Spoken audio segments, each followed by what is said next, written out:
દમણના બેનર હેઠળ આવા ગોરખ ધંધા કરતા હશે એ કોઈને પણ ચલાવી લેવામાં નહીં આવે.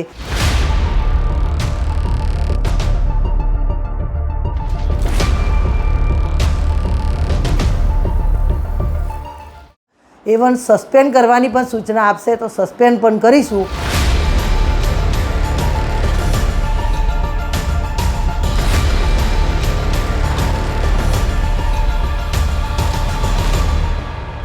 ગુજરાતમાં શાસક પક્ષના નેતાઓ અને તેમના પુત્રો કાયદા અને વ્યવસ્થાને કઈ રીતે ખિસ્સામાં લઈને ફરે છે તેનો વધુ એક મોટો પુરાવો ખેડા જિલ્લામાંથી સામે આવ્યો છે.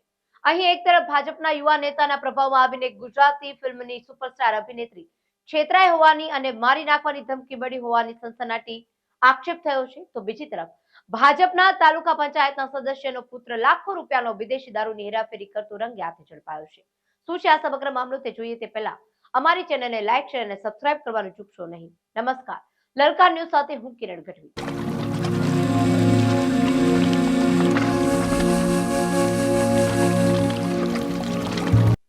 સૌથી પહેલા વાત કરીએ કઠલાલના ભાજપના એ યુવા નેતાની કે જેના પ્રભાવમાં આવીને ખુદ એક જાણીતી સેલિબ્રિટી પણ છેતરાઈ ગઈ. ગુજરાતી ફિલ્મની જાણીતી અભિનેત્રી મમતા સોનીએ સોશિયલ મીડિયા પર એક વિડીયો વાયરલ કરીને કઠલાલ તાલુકા ભાજપ યુવા મોરચાના પ્રમુખ અને મોટી મુંડેર ગ્રામ પંચાયતના સરપંચ દીપક ડાભી સામે ગંભીર આક્ષેપો કર્યા છે.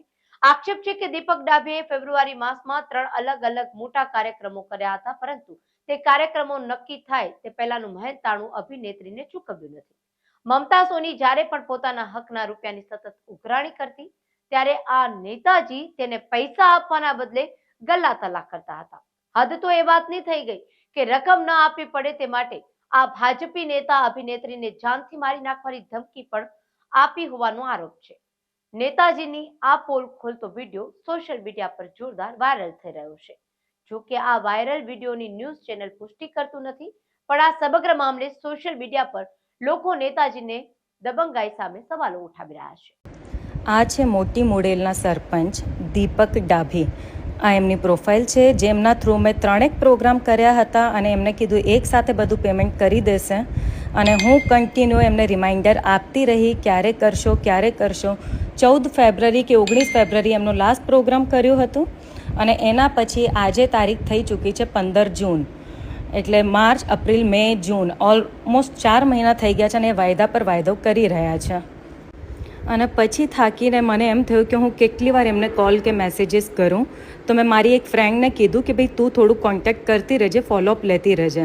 તો એણે બી કન્ટિન્યુ એ બસ વાયદા પર વાયદા કરી રહ્યા છે અને હવે આવું મારી પાસે રેકોર્ડિંગ બી છે. એ ચર્ચા એવી કરી રહ્યા છે કે હા, પહેલાં બેનને ઉઘરાણી કરવા માટે આવવા દો મારા ગામમાં, એનું મર્ડર કરી દઈશ અને પછી ભલે મારે 20 વર્ષ જેલમાં જવું પડે તો બી મને કંઈ વાંધો નથી. તો આવા છે આ દીપક ડાભી. વાત અહીં જ પૂરી નથી થતી. ખેડા જિલ્લામાં ભાજપ નેતાઓ અને દારૂના કનેક્શનનો સ્ટેટ મોનિટરિંગ સેલ એટલે કે એસએમસીએ વધુ એક મસમોટી પર્દાફાશ કર્યો છે.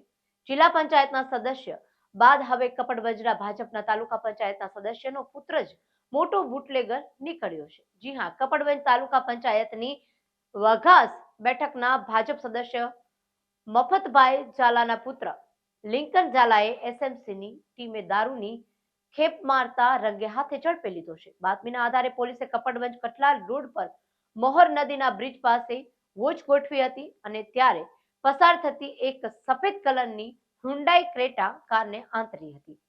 જ્યારે પોલીસે કારની તલાશી લીધી તો ખુદ પોલીસ પણ ચોંકી ઉઠી.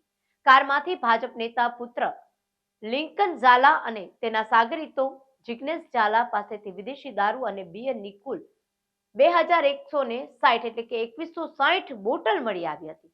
જી હા, નેતાના પુત્રએ પોલીસનો એવો તે થાપ આપવાનો પ્લાન બનાવ્યો હતો કે કાર પર અમદાવાદ પાસિંગની ખોટી નંબર પ્લેટ લગાવી દીધી હતી, પરંતુ ઈ ગુજકોપ એપ્લિકેશનમાં તપાસ કરતા આ ગાડી મહેસાણા પાસિંગની હોવાનો મોટો ખુલાસો થયો.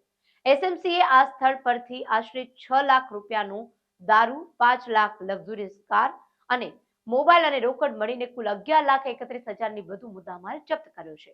પોલીસ પૂછપરછમાં એવો પણ ચોંકાવનારો ખુલાસો થયો છે કે આ દારૂ છેક રાજસ્થાનથી હેરિયર કારમાં લાવીને વઘાસ તળાવ પાસેથી આ ક્રેટા કારમાં ટ્રાન્સફર કરવામાં આવ્યો હતો.